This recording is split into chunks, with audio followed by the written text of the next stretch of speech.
أعمالنا من يهده الله فلا مضل له ومن يضلل فلا هادي له ونشهد أن لا إله إلا الله وحده لا شريك له ونشهد أن سيدنا وسندنا ونبينا وشفيعنا وحبيبنا وطبيب روحنا محمدا عبده ورسوله صلى الله تعالى عليه وعلى آله وصحبه وبارك وسلم تسليما كثيرا كثيرا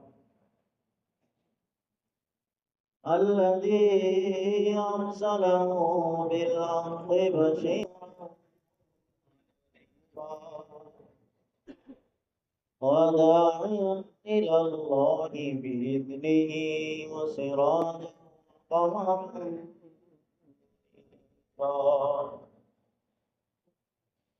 وقد قال الله تبارك وتعالى في كلامه المجيد وفي فرقان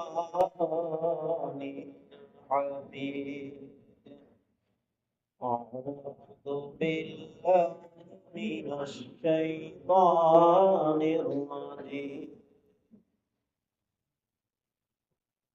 بسم الله الرحمن الرحيم قل هو الله أحد الله الصمد لم يلد ولم يولد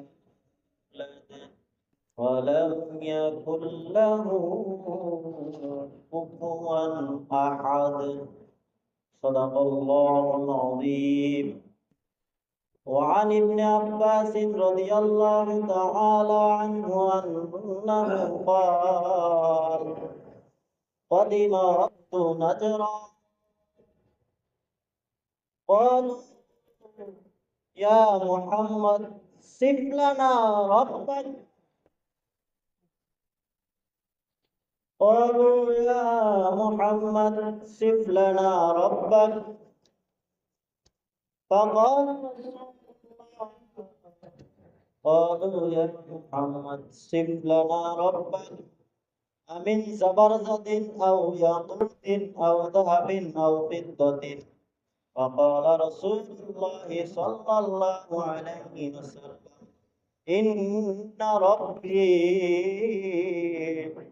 إن ربي ليس منه شيء لأنه خالق الأشياء نزلت سورة الإخلاص صدق الله العظيم وعن حديث آخر عن أبي بن كعب رضي الله تعالى عنه أنه قال أن المشركين قالوا لرسول الله صلى الله عليه وسلم انصب لنا ربك فأنزل الله سورة الإخلاص أو كما قال عليه الصلاة والسلام وقال تعالى في شان حبيبه ومحبوبه آمرا ومخبرا إن الله وملائكته يصلون على النبي يا أيها الذين آمنوا صلوا عليه وسلموا تسليما اللهم صل على محمد وعلى آل محمد كما صليت على إبراهيم وعلى آل إبراهيم إنك حميد مجيد اللهم بارك على محمد وعلى آل محمد كما باركت على إبراهيم وعلى آل إبراهيم إنك حميد مجيد بلغ العلا بكماله كشف الدجى بجماله حسنت جميع خصاله صلوا عليه سبحانك لا علم لنا إلا ما علمتنا إنك أنت العليم الحكيم رب زدني علما قال رب اشرح لي صدري ويسر لي أمري واحلل عقدة من لساني يفقهوا قولي উপস্থিত বারাদারান ইসলাম সম্মানিত মুআজ্জাজ মুসল্লিয়ান কেরাম আমরা সর্বপ্রথম সে মহান রব্বে আরশে কারীমের শুকরিয়া আদায় করব যে মহান রব্বে আরশে কারীম আমাদেরকে বিভিন্ন মানুষ থেকে যাচাই বাছাই করে জুমার মসজিদে জুমার আদায় করার জন্য বসার কিছু কথা বলার এবং শোনার আমল করার তৌফিক দান করেছেন করবেন সেজন্য আল্লাহ সুবহানাহু ওয়া তাআলার শুকরিয়াকে আদায় করার লক্ষ্যে বিনয় অবনত হয়ে শ্রদ্ধা জনিত চিত্তে হৃদয়ের সবটুকুন আবেগ অনুভূতি ভালোবাসা উচ্ছ্বাসকে উজাড় করে বলি আলহামদুলিল্লাহ। আল্লাহ সুবহানাহু ওয়া তাআলার করুণা দয়া মায়া অশেষ রহমত আমাদের উপর আছে বিদায়ী আমরা তাহার মহান হুকুম জুমার নামাজ জুমার মসজিদে এসে আদায় করার তৌফিক পেয়েছি সেজন্য আবারও বলি আলহামদুলিল্লাহ। আমাদের আলোচনা চলতেছিল সূরাতুল ইখলাসের তাফসীর। আমরা গত জুমায় শুনেছি সূরা ইখলাসের নাম এবং তাহার ফজিলত সম্পর্কে। তার ফজিলত সম্পর্কে আল্লাহ তাআলা হাবিব সাল্লাল্লাহু আলাইহি ওয়াসাল্লাম বলেন যে সূরা ইখলাসটা আল্লাহ তাআলার কাছে এত দাম যে আল্লাহ তাআলা সূরা ইখলাসকে শুধুমাত্র কোরআনের মধ্যেই নাজিল করেন নাই, বরং আল্লাহ তাআলার যত কিতাব আছে সকল কিতাবের মধ্যেই যেমন তাওরাত জাবুর ইনজিল এর মধ্যেও আল্লাহ তাআলা সূরা ইখলাস সূরা ফালাক সূরা নাসকে আল্লাহ তাআলা নাজিল করেছিলেন। সুবহানাল্লাহ। সুতরাং এই সূরার মূল্য অনেক। একদা জিবরাইল আলাইহিস সালাম আল্লাহ তাআলার হাবিবের সাথে একসাথে বসা আছেন। এরই মধ্যে দেখা যাচ্ছে যে সামনের দিক থেকে আবু যর গিফারী রাদিয়াল্লাহু তাআলা আনহু আসতেছেন হাঁটি হাঁটি পা পা করে। যখন তিনি সামনে অগ্রসর হয়ে আল্লাহ তাআলার হাবিবের দরবারের নিকটে চলে আসলেন, তখন জিবরাইল আলাইহিস সালাম বললেন, আপনারা কি আবু যর গিফারী রাদিয়াল্লাহু তাআলা আনহুকে চিনেন? অর্থাৎ তাহার কি দাম আল্লাহ তাআলার দরবারে, তাহার কি পরিচয় আপনারা কি চিনেন? নবী করিম সাল্লাল্লাহু আলাইহি ওয়াসাল্লাম বললেন, কেন চিনব না? আবু যর তো আমার প্রিয় সাহাবী, তিনি দুনিয়া বৈরাগী, দুনিয়ার মায়া মোহব্বত ভালোবাসা আবু যর গিফারীর কাছে সামান্য মূল্য নাই। জিবরাইল আলাইহিস সালাম বললেন, না, যেভাবে চিনার সেভাবে আপনারা চিনেন না। আবু যর গিফারী রাদিয়াল্লাহু তাআলা আনহুকে শুধু আমি চিনি না, আসমানের মধ্যে যত ফেরেশতা আছে, লাখ লাখ কোটি কোটি যত ফেরেশতা আছে, সকল ফেরেশতারা আবু যর গিফারী রাদিয়াল্লাহু তাআলা আনহুকে চিনেন এবং তাহাকে সম্মান করেন। আবু যর গিফারীকে সম্মান করেন, ভালোবাসেন। আজকে আবু যর গিফারীকে দেখা যাচ্ছে যে আসমানের সকল ফেরেশতারা চিনে, তাহাকে ভালোবাসে। অথচ দরিয়াকান্দি একটা ছোট একটা গ্রামের মধ্যে অনেকে অনেককে চিনে না, ঠিক কিনা? অনেকেই অনেককে চিনে না। অনেক সময় দেখা হলে জিজ্ঞাসা করা হয়, ভাই আপনি কোন গ্রামের? তো কেন চিনেন না? আমি তো দরিয়াকান্দির। তাহলে ছোট একটা গ্রামের মানুষও অনেকে চিনে না, অথচ আবু যর গিফারি রাদিয়াল্লাহু তাআলা আনহুকে আসমানের সকল ফেরেশতারা চিনেন এবং মহব্বত করেন। তার মধ্যে কি এমন গুণ যে তাকে ফেরেশতারা চিনেন, মহব্বত করেন? আল্লাহ তাআলার হাবিব বললেন, ওরে জিবরাইল, আমার আবু যর গিফারি রাদিয়াল্লাহু তাআলা আনহুর কি এমন সম্মান, কি এমন ইজ্জত, কি এমন আমল, যার কারণে সে এত দামি তোমাদের কাছে। আল্লাহ তাআলা হাবিবকে জিবরাইল আলাইহিস সালাম বললেন, তাহার মাঝে এমন দুইটা গুণ রয়েছে যা অন্যান্যদের মধ্যে পাওয়া দুষ্কর। সেই দুইটা গুণ হচ্ছে, তিনি নিজেকে অনেক ছোট মনে করেন। তিনি নিজেকে অনেক ছোট মনে করেন। আর দ্বিতীয় যেই গুণটা, সেই গুণটা হচ্ছে তিনি সূরাতুল ইখলাস বেশি বেশি তেলাওয়াত করেন। সূরা ইখলাস তিনি বেশি বেশি তেলাওয়াত করেন, সূরা ইখলাসকে মুহাব্বত করেন। এই জন্য এই দুইটা গুণের কারণে আল্লাহ তাআলার কাছে, ফেরেশতাদের কাছে আল্লাহ তাআলার এই প্রিয় বান্দা আবু যর গিফারি রাদিয়াল্লাহু তাআলা আনহুর এত দাম। তাহলে আবু যর গিফারির দাম কেন হলো? সূরা ইখলাসকে মুহাব্বত করার কারণে। এই জন্য আল্লাহ তাআলার নিয়ম হচ্ছে, যেই জিনিসটার দাম বেশি সেই জিনিসটা মানুষের কাছে তত সহজ করিয়া দেন। যেমন কালিমায়ে তয়্যিবার দাম বেশি, এই জন্য কালিমায়ে তয়্যিবা একটা ছোট একটা বাক্য আল্লাহ তাআলার কাছে। এরকম ভাবে মানুষের কাছে পানির বেশি দাম, এই জন্য আল্লাহ তাআলা পানিকে সহজ করে দিয়েছেন। হাওয়া বাতাস অনেক মানুষের প্রয়োজন, এই জন্য হাওয়া বাতাসকে আল্লাহ তাআলা সহজ করে দিয়েছেন। রৌদ্রের অনেক বেশি প্রয়োজন, এই জন্য আল্লাহ তাআলা রৌদ্রকে সহজ করে দিয়েছেন। আগুনের বেশি প্রয়োজন, এই জন্য আল্লাহ তাআলা আগুনকে মানুষের জন্য সহজ করে দিয়েছেন। আল্লাহ তাআলার নিয়ম হলো, যেই জিনিসের দাম বেশি, যেই জিনিসের প্রয়োজন মানুষের অধিক বেশি, সেই জিনিসকে আল্লাহ তাআলা তত সহজ করিয়া দেন। আর দুনিয়ার নিয়ম হলো, যেই জিনিসের দাম বেশি সেই জিনিসের মূল্য অনেক বেশি। যে ব্যক্তি বেশি বেতন পায় তাহার দায়িত্ব অনেক বেশি। কিন্তু আল্লাহ তাআলার নিয়ম হচ্ছে, যেই জিনিসের দাম বেশি সেই জিনিসটাকে সহজ করে দেন। সুতরাং এত সহজ হওয়া সত্ত্বেও যদি আমরা সূরাতুল ইখলাসকে বেশি বেশি তেলাওয়াত না করি, তাহলে এটা আমাদের নির্বুদ্ধিতা ছাড়া আর কিছুই না।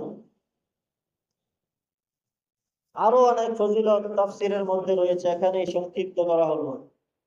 তাফসীরে জালালাইনের ব্যাখ্যা গ্রন্থের মধ্যে এই সূরার তাবির বলা হয়েছে, বর্ণনা করা হয়েছে। তাফসীর ব্যাখ্যাকারকগণ লেখেন যে, যদি কোনো ব্যক্তি সূরাতুল ইখলাসকে স্বপ্নে দেখে, যদি কোনো মুসলমান সূরাতুল ইখলাসকে স্বপ্ন দেখে, তাহার তাবির বা ব্যাখ্যা হচ্ছে, সেই ব্যক্তি দুনিয়ার মধ্যে একত্ববাদের সাথে, তাওহীদের সাথে, ঈমানের সাথে জিতে সে দুনিয়ার মধ্যে জীবন যাপন করতে পারবে। সুবহানাল্লাহ। সেই ব্যক্তি সূরাতুল ইখলাস দেখার ব্যাখ্যা হচ্ছে, সে দুনিয়ার মধ্যে তাওহীদের সাথে জীবন যাপন করবে এবং সে দুনিয়ার মধ্যে আহসানের সাথে, সহলতার সাথে, সহজতার সাথে তার জীবিকা উপার্জনটা তাহার জন্য সহজ হয়ে যাবে। সুবহানাল্লাহ। এখন আসুন আমরা এই সূরার নাজিল হওয়ার প্রেক্ষাপট, এই সূরার কেন আল্লাহ তাআলা নাজিল করলেন, এর ঘটনাগুলো আমরা শুনি। وعن ابن عباس رضي الله تعالى عنه أنه قال قدم وفد نجران। ইবনে আব্বাস রাদিয়াল্লাহু তাআলা আনহু বর্ণনা করেন যে, একদা নাজরান গোত্রের কিছু প্রতিনিধি দল আল্লাহ তাআলার হাবিবের দরবারে এসলো। আল্লাহ তাআলার হাবিবের দরবারে নাজরান গোত্রের একটা প্রতিনিধি দল এসে বলল, তারা বলল, ইয়া মুহাম্মদ, হে মুহাম্মদ সাল্লাল্লাহু আলাইহি ওয়াসাল্লাম, সিফ লানা রাব্বাক, আপনি আপনার প্রতিপালকের গুণাগুণ আমাদের কাছে বর্ণনা করুন। আমিন জাবারজাত, তিনি কি জাবারজাতের তৈরি? আও ইয়াকুতিন, না তিনি ইয়াকুতের তৈরি? আও ফিদ্দাতিন, আও যাহাবিন, না তিনি স্বর্ণের তৈরি? আও ফিদ্দাতিন, না তিনি রূপার তৈরি? ফাকালা, আল্লাহ তাআলার হাবিব বললেন, লাইসা মিন শাইইন, তিনি কোনো জিনিসের তৈরি নয়। লিআন্নাহু খালিকুল আশিয়া, কারণ আল্লাহ তাআলা সকল জিনিসকেই তৈরি করেছেন। সকল জিনিসের তৈরিকারক উদ্ভাবনকারক হচ্ছে আল্লাহ তাআলা। সুতরাং আল্লাহ তাআলা কোনো জিনিসের তৈরি নয়। নাযালাত সূরাতুল ইখলাস। এই কথাগুলো যখন আল্লাহ তাআলার হাবিবের কাছে এসে বলল, তখন আল্লাহ তাআলা জিবরাইল আলাইহিস সালামকে দিয়ে সূরাতুল ইখলাস নাযিল করে পাঠিয়ে দিলেন। সুবহানাল্লাহ। অন্য রিওয়ায়াতের মধ্যে এসেছে যে আল্লাহ তাআলার হাবিব যখন এই ধরাধামের মধ্যে এসেছিলেন, তখন মক্কার মুশরিকরা ছিল মূর্তি পূজায় অভ্যস্ত। তারা এমন ঘোর অন্ধকারের মধ্যে নিমজ্জিত ছিল যে তারা এক একটা বিষয়ের প্রয়োজনের জন্য এক একটা খোদা বানিয়েছিল। এক একটা জিনিসের অর্থাৎ প্রত্যেকটার হাজতের জন্য, যে আমার পানির প্রয়োজন, পানির জন্য একজন খোদা। এরকম ভাবে গঙ্গা দেবী, যিনি এরকম ভাবে সাগরে যদি কেউ নিমজ্জিত হতে যায়, তখন সেই দেবী তাহাকে বাঁচাবে। এরকম ভাবে লক্ষ্মী দেবী, যদি কোনো অলক্ষণ হয় তাহলে সেই লক্ষ্মী দেবী তাহাকে বাঁচাবে। এমনি ভাবে তারা ৩৩ কোটি দেবতাকে মানত। শুধু তাই নয়, কাবা ঘরের মধ্যে তারা ৩৬০টা মূর্তিকে তারা উঠিয়েছিল, ৩৬০টা মূর্তির পূজা করত। আর আল্লাহ তাআলার হাবিব একজন ইলাহ, আল্লাহ তাআলার দাওয়াত দেন। তাই তাদের সহ্য হলো না যে আমরা ৩৬০ জন খোদাকে মানি, ৩৬০ জন খোদার ইবাদত করি, তারপরেও আমাদের প্রয়োজন পূরণ হয় না। আর তুমি মুহাম্মদ আমাদেরকে একজন খোদার দিকে ডাকো, তিনি কিভাবে আমাদের প্রয়োজন পূরণ করবেন? সুতরাং আপনি তাহার বংশনামা, বংশ পরিক্রমা, বংশ ধারাবাহিকতা বর্ণনা করুন। ওয়ান উবাই ইবনে কাব রাদিয়াল্লাহু তাআলা আনহু আন্নাল মুশরিকিনা قالوا لرسول الله صلى الله عليه وسلم انصب لنا ربك। মুশরিকরা এসে আল্লাহ তাআলার হাবিবের কাছে এসে বলল, হে মুহাম্মদ, আপনি আপনার প্রতিপালকের বংশ পরিচয় আমাদেরকে বর্ণনা করুন। তার বংশ পরিক্রমা কি? যেমন আমাদের বংশ পরিক্রমা আছে, ঠিক তদ্রূপ তারা মনে করতো যে আল্লাহ তাআলার এরকম ভাবে বংশ রয়েছে, এরকম ভাবে তার উত্তরাধিকারী রয়েছে, তিনি মারা গেলে অন্যজন তার উত্তরাধিকারী হবে, নাউজুবিল্লাহ। তারা এই ধারণা করত। এই ধারণার্থে তারা এসে আল্লাহ তাআলার হাবিবকে বলতেছেন, ইয়া রাসূলুল্লাহ, হে মুহাম্মদ, আপনি আপনার প্রতিপালকের বংশ পরিচয় বর্ণনা করুন। যেমন আল্লাহ তাআলার হাবিবের বংশ পরিচয়, তার পিতা হচ্ছে মুহাম্মদ বিন আব্দুল্লাহ বিন আব্দুল মুত্তালিব বিন হাশিম বিন আব্দু মানাফ বিন কুসাই বিন কিলাব বিন মুররা বিন কাব বিন লুআই বিন গালিব বিন ফির বিন মালিক বিন নজর বিন কিনানা বিন খুজাইমা বিন মুদ্রিকা বিন ইলিয়াস বিন নজর বিন মাআদ বিন আযজার। তাহলে আল্লাহ তাআলা হাবিবের বংশ পরিচয় আছে, তাদের দেবদেবীদেরও বংশ পরিক্রমা ছিল। এই হিসাবে তারা এসে বলতেছে যে আপনার প্রভুর বংশ পরিচয় বর্ণনা করুন। অন্য বর্ণনার মধ্যে আছে ফানজালাল্লাহু সূরাতাল ইখলাস, তখন আল্লাহ তাআলা এরকম ভাবে ইখলাস নাজিল করলেন। কুল হুয়াল্লাহু আহাদ, আল্লাহ তাআলা এই সূরাটা নাজিল করলেন। অন্য বর্ণনার মধ্যে এসেছে, আনাস রাদিয়াল্লাহু তাআলা আনহু বর্ণনা করেন, তিনি বলেন যে খায়বারের ইহুদিরা আল্লাহ তাআলার হাবিবের দরবারে এসে বলল, হে মুহাম্মদ, আপনার প্রতিপালকের পরিচয় আমাদেরকে দিন।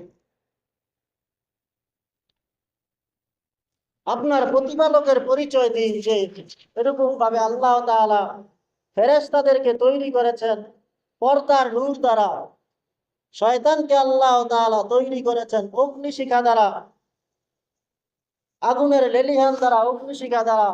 এমনি ভাবে আল্লাহ তাআলা আদম আলাইহিস সালামকে সৃষ্টি করেছেন মথিত মাটি দ্বারা, থনথনে মাটি দ্বারা। এমনি ভাবে আল্লাহ তাআলা জমিনকে সৃষ্টি করেছেন পানির ফেনা দ্বারা। এমনি ভাবে আল্লাহ তাআলা আসমানকে তৈরি করেছেন ধোঁয়া দ্বারা। সুতরাং আপনার প্রতিপালকের পরিচয় দিন, যে আপনার প্রতিপালক কিসের তৈরি, আপনার রব কিসের তৈরি, এর পরিচয় দিন। তখন আল্লাহ তাআলা এরকম ভাবে সূরাতুল ইখলাস নাজিল করলেন। অন্য riwayat-এর মধ্যে এসেছে, তাফসীরে মাআলিম ওয়া তানজিলের মধ্যে আল্লামা ইমাম বাগাবী রাহমাতুল্লাহি আলাইহি আরেকটা কৌল নকল করেছেন। যে একবার আমির ইবনে তুফাইল আরবাদ ইবনে মাবাদ দুইজন ব্যক্তি আল্লাহ তাআলার হাবিবের কাছে এসে আল্লাহ তাআলার হাবিবকে কষ্ট দেওয়ার লক্ষ্যে উপহাস করার স্থলে ঠাট্টা বিদ্রুপ করার লক্ষ্যে তারা এসে বলতেছে, হে মুহাম্মদ, আপনি যেই রবের দিকে ডাকেন, আপনি কিসের দাওয়াত দেন?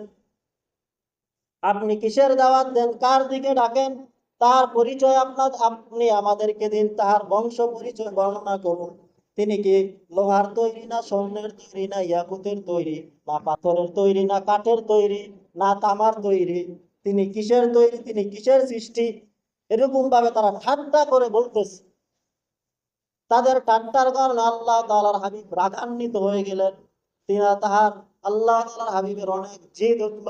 আল্লাহ তাআলার হাবিবের রাগকে দমানোর জন্য আল্লাহ তাআলা সাথে সাথে তাদেরকে আযাব দিয়ে ধ্বংস করিয়া দিলেন। সুতরাং যে বা যারাই আল্লাহ তাআলার হাবিবকে নিয়ে কটূক্তি করবে, আল্লাহ তাআলা নিজেই তাদের শাস্তি দিবেন। এই জন্য আমাদের জন্য শুধু কর্তব্য হচ্ছে, আল্লাহ তাআলার হাবিবকে যদি কেউ কটূক্তি করে, কুৎসা রটনা করে, ব্যঙ্গাঙ্কিত করে, তাকে কষ্ট দেওয়ার জন্য কোনো কথা বলে, তখন আমাদের কাজ হচ্ছে আন্দোলন করা, তাহাকে ধ্বংস করার জন্য, তাকে শাস্তি দেওয়ার জন্য। মুসলমানদের জন্য ইমানি দায়িত্ব হচ্ছে তাহাকে শেষ করার জন্য মুসলমানদেরকে একত্রিত হয়ে এক হয়ে ঝাঁপিয়ে পড়া। আল্লাহ প্রতিদান শাস্তি দিবেন, কিন্তু আমাদেরকে বাঁচতে হলে আমাদেরকেও ঈমানের দায়িত্ব হচ্ছে আমরা প্রতিবাদ, প্রতিরোধ, গণ আন্দোলন তৈরি করতে হবে। আল্লাহ তাআলার সহ্য হলো না। আল্লাহ তাআলা এরকম ভাবে মাবাদকে, আরবাদ ইবনে মাবাদকে তৎক্ষণাৎই ঠাটা দ্বারা অর্থাৎ বজ্রপাত দ্বারা তাকে ধ্বংস করে দিলেন। আর আমির ইবনে তুফাইলকে আল্লাহ তাআলা বাড়িতে পৌঁছার আগেই রোগাক্রান্ত করে তাকে ধ্বংস করিয়া দিলেন। এই হচ্ছে সূরাতুল ইখলাসের শানে নজুল। তখনই আল্লাহ তাআলা জিবরাইল আলাইহিস সালামকে দিয়ে পাঠিয়ে দিলেন, قل هو الله أحد الله الصمد لم يلد ولم يولد ولم يكن له كفوا أحد। হে নবী আপনি বলুন, হে নবী আপনি বলুন, হু আল্লাহু আহাদ, আল্লাহ হচ্ছেন একক, আল্লাহ অদ্বিতীয়, আল্লাহ তাআলা এরকম ভাবে একক, অদ্বিতীয়, আল্লাহ তাআলা অনন্য। হে নবী আপনি বলুন, হু আল্লাহু আহাদ, আল্লাহ তাআলা একক, অদ্বিতীয়, অনন্য, অসাধারণ। তাহলে আল্লাহ তাআলা সূরা নাজিল করে কাফেরদের কথাকে রদ করে দিলেন, প্রত্যাখ্যান করে দিলেন যে আল্লাহ তাআলা এক, আল্লাহ তাআলা কোনো জিনিসের তৈরি নয়, লোহার তৈরি নয়, পাথরের তৈরি নয়, মাটির তৈরি নয়, আল্লাহ তাআলা তিনি একক। তাহলে আল্লাহ তাআলা প্রথমেই বললেন যে হে নবী আপনি বলুন। আল্লাহ তাআলা এরূপটি না বলে আল্লাহ তাআলা বলতে পারতেন যে হুয়াল্লাহু আহাদ, তিনি একক। তাহলে আল্লাহ তাআলা শুরুতেই কুল বললেন কেন? আল্লাহ তাআলা কুল বলেছেন এই জন্য যে আল্লাহ তাআলার হাবিবের রিসালাতের সাক্ষ্য এই কুলের মাধ্যমে আল্লাহ তাআলা দিয়ে দিচ্ছেন যে আপনি হচ্ছেন আমার প্রেরিত পুরুষ, প্রেরিত রাসূল। সুতরাং আপনাকে আমি পাঠিয়েছি আমার একত্ববাদ ঘোষণা করার জন্য। কাফেরদেরকে আপনি বলিয়া দিন যে আমি একক। এক নম্বর উত্তর। দুই নম্বরে হচ্ছে আল্লাহ তাআলা কুল এজন্য বলেছেন যে আল্লাহ তাআলার এই ধরাধামের মধ্যে মানুষদেরকে হেদায়েতের দিকে ডাকার জন্য আল্লাহ তাআলা একজন নয়, দুইজন নয়, এরকম ভাবে 1,24,000 নবী এবং রাসূল এই ধরাধামের মধ্যে পাঠিয়েছেন। কেউ আল্লাহ তাআলাকে দেখে সাক্ষ্য দেন নাই, তারা না দেখে শুনে শুনে জিবরাইল আলাইহিস সালামের মাধ্যমে শুনে শুনে তারা বলেছেন যে আল্লাহ তাআলা একক। সুতরাং আল্লাহ তাআলা হাবিবকে বললেন, হে হাবিব আপনি শুনে নয়, আপনাকে আমি দেখিয়েছি, আপনাকে আমি এরকম ভাবে 7 আসমানের উপর ডেকে এনেছি, ডেকে এনে আমার দিদার দিয়েছি। সুতরাং আপনি দেখেছেন আমাকে, আপনি দেখে বলুন যে আমি একক। সুবহানাল্লাহ। কুল হুয়াল্লাহু আহাদ, আল্লাহ তাআলা হচ্ছেন একক। সুতরাং আল্লাহ তাআলার পরিচয় দিতে গিয়ে এরকম ভাবে আল্লাহ তাআলার নামটা কি, এই বিষয়ে এরকম ভাবে মুফাসসিরিনে কেরাম মুহাদ্দিসিনে কেরাম বেশি বর্ণনা করেন নাই। তবে আল্লাহ তাআলার গুণাগুণগুলো নিয়ে এরকম ভাবে মুফাসসিরিনে কেরাম অনেক আলোচনা করেছেন। আল্লাহ তাআলা এই নামটা হচ্ছে জাতি নাম, আল্লাহ তাআলার সত্তাগত নাম। এই নামের অর্থ হচ্ছে আল্লাহ ইসমুন আলাল আসাহ লিযাতিল ওয়াজিবিল ওজুদিল মুস্তাদিমি লিজামি সিফাতিল কামাল। আল্লাহ তাআলা হচ্ছেন এমন চিরন্তন চিরস্থায়ী সত্তার নাম, যার অস্তিত্ব অবধারিত সুনিশ্চিত, যিনি সকল উত্তম গুণাবলীর একমাত্র অধিকারী, তিনি হচ্ছেন আল্লাহ। আল্লাহ তাআলার গুণাগুণ বর্ণনা করতে গিয়ে আল বাদায়া ওয়ান নিহায়া কিতাবের মধ্যে তিনি বলেন যে আল্লাহ হচ্ছেন আল আউয়ালু ক্বাবলাহু শাইউন, আল্লাহ হচ্ছেন তিনি যার পূর্বে কোনো কিছু নাই। সুবহানাল্লাহ। আল আউয়ালু ক্বাবলাহু শাইউন, আল্লাহ হচ্ছেন তিনি যার পূর্বে কোনো কিছু নাই। আল আখিরু বাদাহু শাইউন, আল্লাহ হচ্ছেন তিনি যার পূর্বে যার পরে কোনো কিছু নাই। আল আউয়ালু, আল্লাহ হচ্ছেন তিনি আজ যাহিরু ফাওকাহু শাইউন, তিনি হচ্ছেন যাহির ব্যক্ত প্রকাশ্য, তাহার এরকম ভাবে উপরে কোনো কিছু নাই। আল বাতিনু বাদাহু শাইউন, আল্লাহ হচ্ছেন তিনি যিনি গোপন গুপ্ত, এরকম ভাবে যাহার পরে কোনো কিছু নাই, যাহার নিচে কোনো কিছু নাই, তিনি হচ্ছেন আল্লাহ। সুতরাং আল্লাহ তাআলা এরকম ভাবে অনেক গুণাগুণ রয়েছে। ইমাম মাতুরিদি নসবি আকায়েদের কিতাব নাসবির মধ্যে এরকম ভাবে তিনি উল্লেখ করেছেন যে আল্লাহ তাআলার অনেকগুলো সিফাত রয়েছে। এরকম ভাবে আল্লাহ তাআলার অনেকগুলো সিফাত রয়েছে যেগুলা একটার সাথে আরেকটা সম্পৃক্ত নয়। সিফাত প্রথমত দুই প্রকার। এক এক প্রথম প্রকার সিফাত হচ্ছে সিফাতে সলবিয়া, আরেক প্রকার সিফাত হচ্ছে সিফাতে ইজাবিয়া। সিফাতে সলবিয়া হচ্ছে নেতিবাচক বা নাবাচক গুণাবলী, যেগুলো আল্লাহ তাআলার জন্য ধারণা করা, বিশ্বাস করা, যেগুলো আল্লাহ তাআলার জন্য স্থাপন করা কোন মুসলমানের জন্য এরকম ভাবে অবশ্যই কোন মুসলমান এগুলা দাবি করতে পারবে না। দুই নম্বরে হচ্ছে সিফাতে ইজাবিয়া, এমন এরকম ভাবে হাবাচক বা ইতিবাচক গুণাবলী যেগুলো আল্লাহ তাআলার জন্য রয়েছে। তাহলে সিফাতে সলবিয়া হচ্ছে ফাল্লাহু তাআলা লাইসা বিজাওহারিন ওয়ালা জিসমিন ওয়ালা জাবারজাদিন। এরকম ভাবে সিফাতে সলবিয়া বর্ণনা করতে গিয়ে তিনি বলেন যে আল্লাহ তাআলা জাওহার নন। ফাল্লাহু তাআলা লাইসা বিজাওহারিন, আল্লাহ তাআলা জাওহার নন, অর্থাৎ আল্লাহ তাআলা জাওহার নন মানে তিনি নিজেই সুপ্রতিষ্ঠিত, অন্য কারো দ্বারা প্রতিষ্ঠিত নন। ওয়ালা জিসমিন, আল্লাহ তাআলা এরকম ভাবে আল্লাহ তাআলার জন্য শরীর এরকম ভাবে সাব্যস্ত করা যাবে না।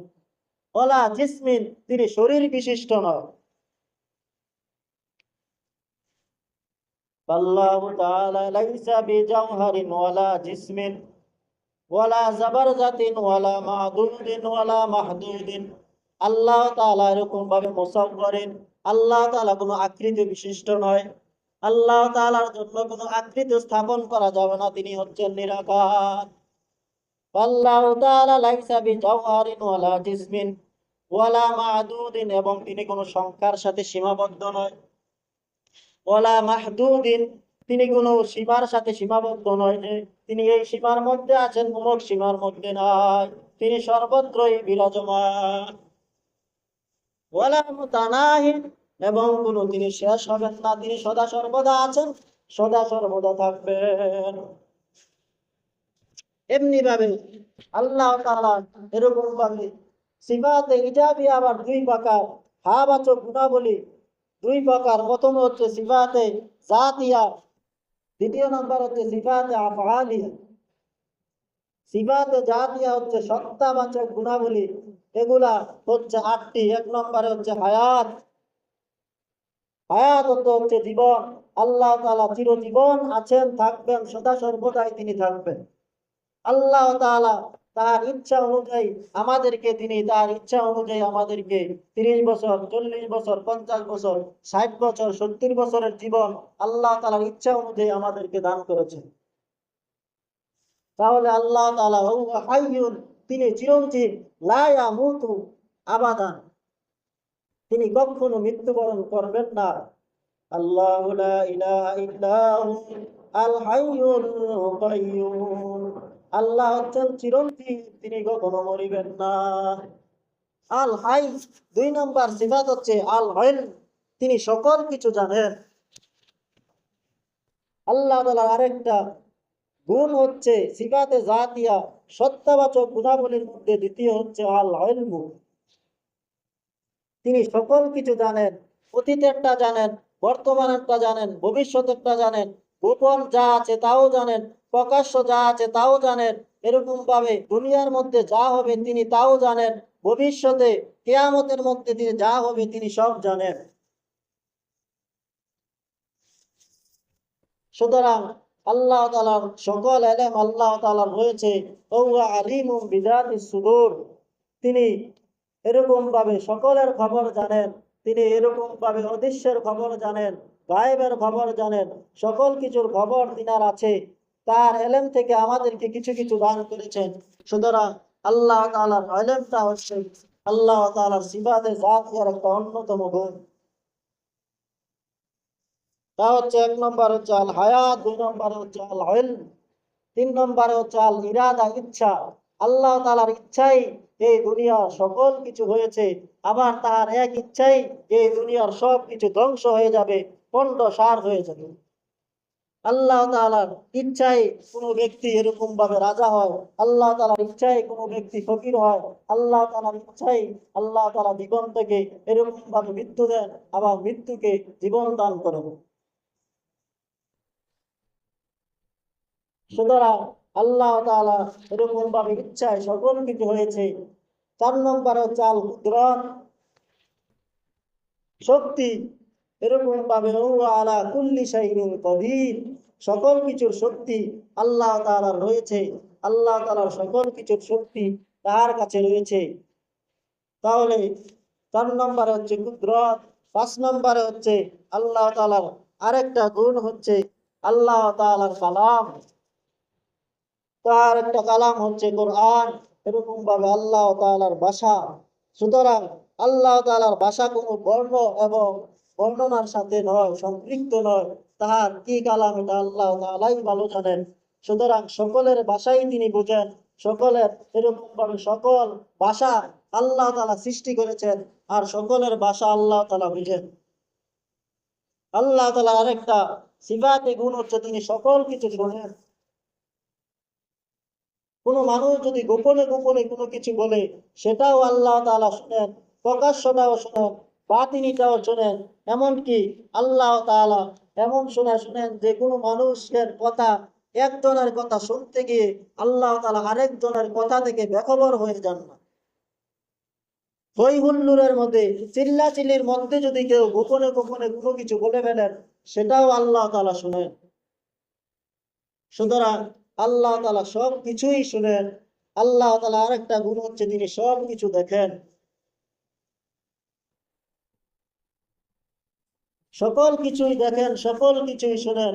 আল্লাহ তাআলা সব কিছু দেখেন, কে কোথায় কি কাজ করতেছে, রাতের অন্ধকারে, রাতের আঁধারে কোথাও কে চুরি করতেছে, ডাকাতি করতেছে, কে কোন ধরনের গুনাহের কাজে লিপ্ত আছে, সকল কিছুই আল্লাহ তাআলা দেখেন। সুতরাং আল্লাহ তাআলা এরকম ভাবে কালাম। আরেকটা শক্তি হচ্ছে আল্লাহ তাআলার তাকদীর, তিনি সকল কিছুর সৃষ্টিকর্তা।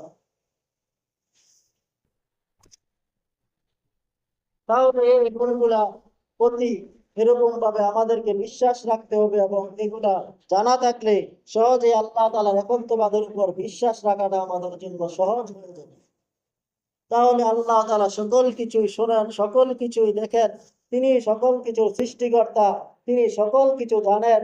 সুতরাং এরকম ভাবে পুরা বিশ্বের মধ্যে যত কোটি কোটি গাছ আছে, প্রত্যেকটা গাছ এরকম ভাবে কতটা ডালা আছে, কতটা পাতা আছে, কতটা ফল আছে, সুনির্দিষ্ট সংখ্যা আল্লাহ তাআলা জানেন। সুবহানাল্লাহ। এমন নয় যে আন্দাজে একটা বলে দিলেন। যেমন কোনো মাহফিলের মধ্যে দেখা যায় 10,000 12,000 মানুষ হয়, সাংবাদিকরা এসে বলে যে লাখ লাখ মানুষ হয়েছে। সাংবাদিকদের মতো আন্দাজ নয়, বরং আল্লাহ তাআলা সুনির্দিষ্ট ভাবে জানেন যে দুনিয়ার মধ্যে কতটা গাছ আছে, কতটা ডালা আছে, কতটা পাতা আছে, কতটা ফল আছে। আম্মা জান এরকম ভাবে বন সহ সকল বনের গাছের কতটা পাতা, কতটা ডালা, সকল কিছু আল্লাহ তাআলা জানেন। এরকম ভাবে দুনিয়ার মধ্যে যত পাহাড় আছে, প্রত্যেকটা পাহাড়ের কি পরিমাণ বালুক রাশি আছে, প্রত্যেকটা বালুক রাশির খবর আল্লাহ তাআলা জানেন। এরকম ভাবে আল্লাহ তাআলা জানেন দুনিয়ার মধ্যে যত সাগর মহাসাগর আছে, প্রত্যেকটা সাগরের কি পরিমাণ পানি আছে তার পরিমাণ সংখ্যা জানেন। এবং আল্লাহ তাআলা যে বাতাসের মাধ্যমে এই পানিকে এরকম ভাবে দুনিয়া থেকে আসমানের মধ্যে উঠাইয়া নেওয়ার পরে আবার দুনিয়ার মধ্যে ছাড়েন, ওই ছাড়ার সময় কতটা ফোঁটা দুনিয়ার জমিনের মধ্যে পড়ে, সেই ফোঁটার প্রত্যেকটা নির্দিষ্ট সংখ্যা আল্লাহ তাআলা জানেন। সুবহানাল্লাহ। তাহলে আল্লাহ তাআলা সবকিছুই জানেন। এই জন্য আল্লাহ তাআলা বলেন, কুল হুয়াল্লাহু আহাদ। হে নবী, আপনি বলুন আল্লাহ তাআলা একক। সুতরাং আল্লাহ তাআলার এরকম ভাবে সিফাতে জাতিয়া আল্লাহ তাআলা আরেকটা গুণ রয়েছে, সিফাতে আফআলিয়া বা সিফাতে আযাবিয়া। সিফাতে আফআলিয়া বা আযাবিয়া অনেকগুলা, এরকম নির্দিষ্ট কোনো সংখ্যা নাই। তবে সহিহ বুখারীর মধ্যে এরকম ভাবে ৯৯টা নামের কথা এসেছে, যেগুলা মুখস্থ করলে আল্লাহ তাআলার হাবিব থেকে আবু হুরায়রা রাদিয়াল্লাহু তাআলা আনহু বর্ণনা করেন, وعن أبي هريرة رضي الله تعالى عنه أنه قال قال رسول الله صلى الله عليه وسلم إن لله تعالى 99 اسما من أحصاها دخل الجنة। আবু হুরায়রা বলেন, আল্লাহ তাআলার হাবিব বলেছেন, আল্লাহ তাআলার 99টা নাম রয়েছে, যে ব্যক্তি এই 99টা নাম মুখস্থ করবে আল্লাহ তাআলা তাকে জান্নাতে প্রবেশ করিয়ে দিবেন। সুতরাং 99টা নাম বলতে গেলে অনেক সময় চলে যাবে, এই জন্য আমি ওই দিকে যাচ্ছি না। তাহলে আল্লাহ তাআলা বলেন, কুল হুয়াল্লাহু আহাদ। আল্লাহ তাআলা হচ্ছেন একক, আল্লাহ তাআলা অদ্বিতীয়, আল্লাহ তাআলা অনন্য, আল্লাহ তাআলা অসাধারণ। তাহলে আল্লাহ তাআলা সূরা ইখলাসের মধ্যে বলেছেন হুয়াল্লাহু আহাদ। আল্লাহ তাআলা ওয়াহিদ বলেন নাই। আহাদ বললেন কেন? আল্লাহ তাআলা আহাদ বলেছেন এই জন্য যে আল্লাহ তাআলা ওয়াহিদ বলেন না। ওয়াহিদ শব্দটা হচ্ছে মুশতারক শব্দ, অংশীদার পূর্ণ শব্দ। ওয়াহিদের বিপরীত ইসনান, সালাস, আরবা আছে। একের বিপরীত দুই আছে, তিন আছে, চার আছে। কিন্তু আল্লাহ তাআলা আহাদ এই জন্য এনেছেন যে আহাদটা হচ্ছে এককের জন্য বুঝায়, এক নয়। একক বুঝায়, অনন্য বুঝায়, অদ্বিতীয় বুঝায়। আল্লাহ তাআলা এক নয়, একের বিপরীতে দুই আছে, গডের বিপরীতে গডের আছে। এরকম ভাবে ঈশ্বরের বিপরীতে ঈশ্বরই আছে। সুতরাং আল্লাহ তাআলার বিপরীতে কেউ নাই, তিনি একক, অদ্বিতীয়, অমুখাপেক্ষী। সুবহানাল্লাহ। এই জন্য আল্লাহ তাআলা ওয়াহিদ আনেন নাই, যে ওয়াহিদটা হচ্ছে মুশতারক শব্দ। ওয়াহিদের বিপরীতে দুই আছে, তিন আছে। আল্লাহ তাআলার বিপরীতে কোনো দুই নাই, তিন নাই, তিনি একক। তিনি একক হিসাবেই চিরকাল থাকবেন। এই জন্য আল্লাহ তাআলা সূরাতুল ইখলাসের মধ্যে কাফেরদের, ইহুদিদের, নাসারাদের সকল মতবাদকে ধ্বংস করার জন্য, মূলোৎপাটন করার জন্য আল্লাহ তাআলা সূরা ইখলাসকে নাযিল করলেন। কেননা যারা ইহুদি তারা মনে করতো যে উযাইর ইবনুল্লাহ, তারা বলতো উযাইর আল্লাহ তাআলার ছেলে। যারা এরকম ভাবে খ্রিস্টান, তারা বলতো ঈসা আলাইহিস সালাম আল্লাহর ছেলে। এরকম ভাবে তারা মনে করতো যে ফেরেশতারা আল্লাহ তাআলার মেয়ে। তারা মনে করতো যে মারিয়াম আলাইহিস সালাম আল্লাহ তাআলার স্ত্রী। এই আয়াতে সূরা ইখলাসের মধ্যে তাদের সকল মতবাদকে আল্লাহ তাআলা মূলোৎপাটন করে দিয়েছে। আল্লাহ তাআলা বলেন, কুল হুয়াল্লাহু আহাদ। হে নবী, আপনি বলুন আল্লাহ তাআলা একক, অদ্বিতীয়। আল্লাহ তাআলা একক, অদ্বিতীয়। হুয়াল্লাহু আহাদ, আল্লাহুস সামাদ। হে নবী, আপনি বলুন আল্লাহ তাআলা অমুখাপেক্ষী, বেনিয়াজ। সুতরাং আল্লাহ তাআলা হচ্ছেন অমুখাপেক্ষী। এর ব্যাখ্যা করতে গিয়ে মুফাসসিরিনে কেরাম অনেকগুলা মত এরকম ভাবে মত এনেছেন। তারা বলেন যে আল্লাহ হচ্ছেন এমন সত্তা, সমাদ হচ্ছেন তিনি যার কোনো পেট নাই, না জাওফা লাহু, যার পেট নাই। অর্থাৎ যিনি খানার প্রয়োজন হয় না, ওলা এরকম ভাবে আল্লাহ তাআলা সমাজ হচ্ছেন তিনি লা ইয়াকুলু ওয়ালা ইয়াশরু, তিনি খান না এবং পান করেন না, সকল বান্দাদেরকে সকল সৃষ্টিকে তিনি খাওয়ান, তিনি পান করান, তিনি এরকম ভাবে সকল সৃষ্টিকে ঘুম পাড়ান, কিন্তু তার ঘুমের প্রয়োজন হয় না, খাওয়ার প্রয়োজন হয় না। যিনি এরকম ভাবে যার খাবারের প্রয়োজন হয় না, ঘুমানোর প্রয়োজন হয় না, তিনি হচ্ছেন সমাজ, তিনি হচ্ছেন অমুখাপেক্ষী। আল্লাহু আকবার। আল্লাহু সমাদ, তিনি হচ্ছেন অমুখাপেক্ষী।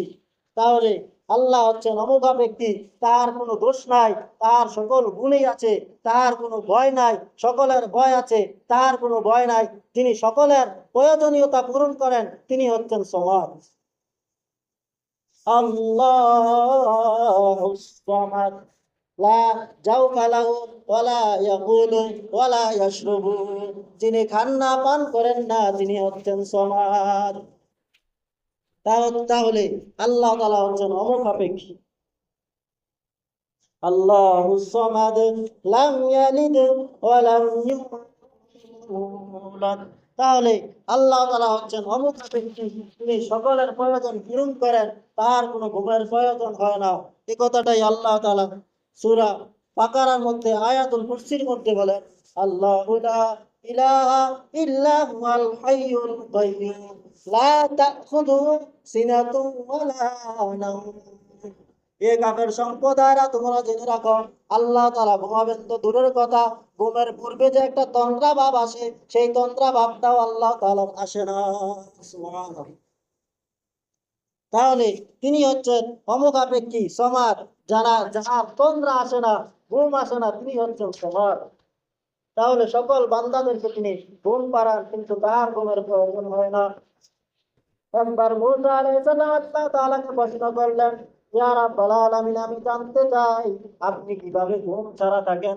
আমরা তো ঘুম একদিন দুই দিন না ঘুমালে আমরা অসুস্থ হয়ে যাই। আমি জানি যে আপনি ঘুমান না, ঘুমের প্রয়োজন হয় না, তারপরেও কৌতূহল বশত আমার জানার ইচ্ছা করেছে।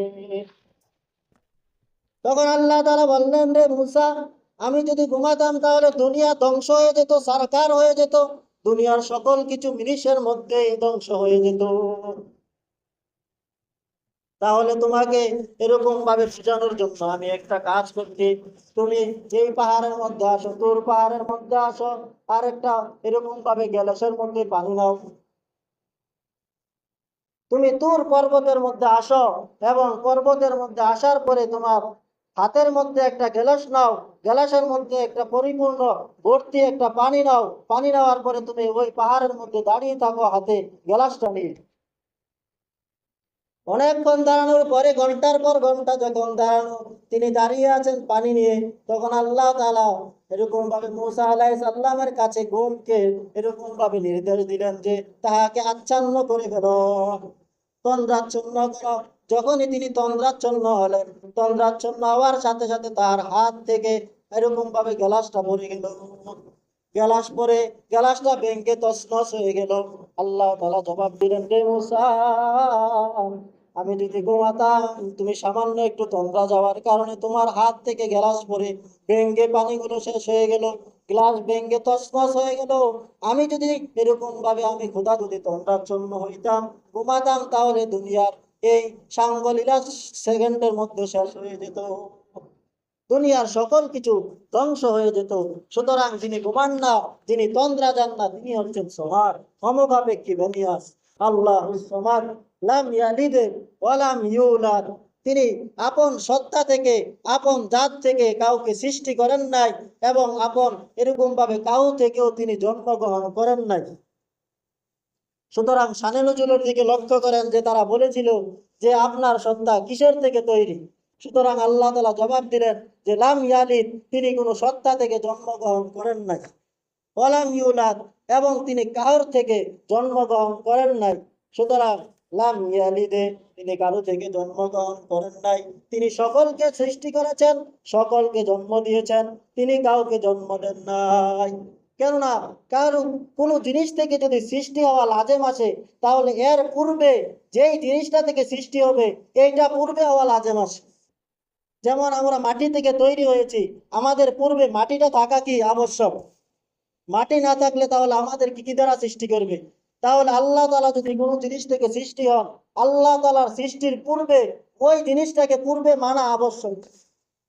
সুতরাং আল্লাহ তাআলা কোনো জিনিস থেকেই সৃষ্টি নয়, তিনি কারো থেকে জন্মগ্রহণ করেন নাই এবং আপন জাত থেকে কাউকে সৃষ্টি করেন নাই, তিনি কারো থেকে জন্মগ্রহণ করেন নাই, তার সন্তান নাই, তার সন্ততি নাই, তার উত্তরাধিকারী নাই, তার স্ত্রী নাই, তার কোনো কিছুই নাই, তিনি একক, চিরকাল তিনি একক হিসাবে থাকবেন।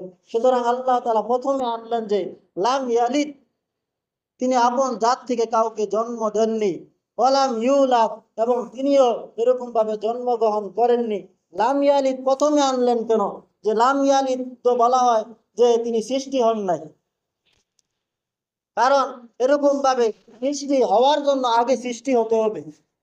যেমন আমার পিতা আমাকে জন্ম দেওয়ার আগে আমার পিতা হওয়াটা কি লাজেম? পিতা হওয়ার পরে না পিতা জন্ম দিবে? তাহলে আল্লাহ তাআলা প্রথমে লাম ইয়ালিদ এই জন্য এনেছেন যে আল্লাহ তাআলা সৃষ্টি হন নাই।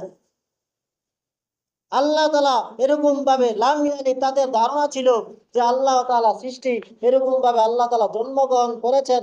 তাদের ধারণা অনুযায়ী আল্লাহ তাআলা প্রথম এনেছেন যে লাম ইয়ালিদ, তিনি এরকম ভাবে জন্মগ্রহণ করেন নাই, তিনি জন্মগ্রহণ করলেই না এরকম ভাবে জন্ম দেওয়ার প্রশ্ন।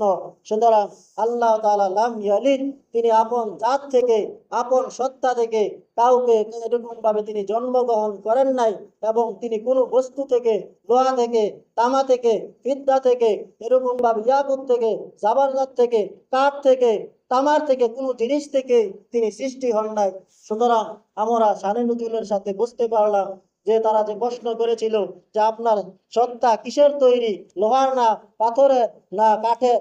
সুতরাং আল্লাহ তাআলা এর জবাব দিয়ে দিলেন যে আল্লাহ তাআলা কোনো জিনিসেরই সৃষ্টি না, তিনি কারো থেকে জন্মগ্রহণ করেন নাই, এরকম ভাবে তিনিও এরকম ভাবে কাউকে জন্ম দেন নাই।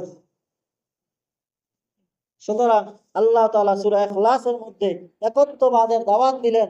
সুতরাং আমরা এই একত্ববাদের দাওয়াতকে, যদি আমরা একত্ববাদের সাথে থাকতে পারি যে দুনিয়ার মধ্যে সকল কিছু আল্লাহর থেকে হয়, কোনো কিছু কবর মাজার পূজা, এরকম ভাবে দরগা দুর্গা কোনো কিছুই দিতে পারে না, সকল কিছুই আল্লাহ থেকে হয়, ভালো মন্দ সবকিছু আল্লাহ তাআলা সৃষ্টি করেছেন, আল্লাহ তাআলার থেকেই হয়, এই বিশ্বাস নিয়ে যদি আমরা এই সূরা ইখলাসকে এরকম ভাবে পালন করতে পারি, তাহলে আমাদের জন্য দুনিয়ার জীবন সুসময় হবে, এরকম ভাবে দুঃখ কেটে যাবে এবং শান্তিময় হবে।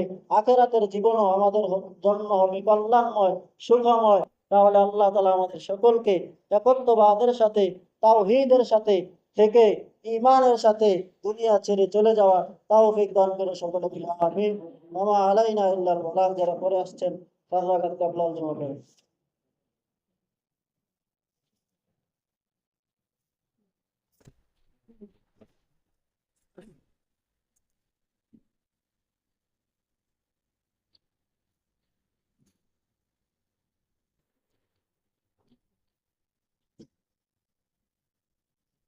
আলাইনা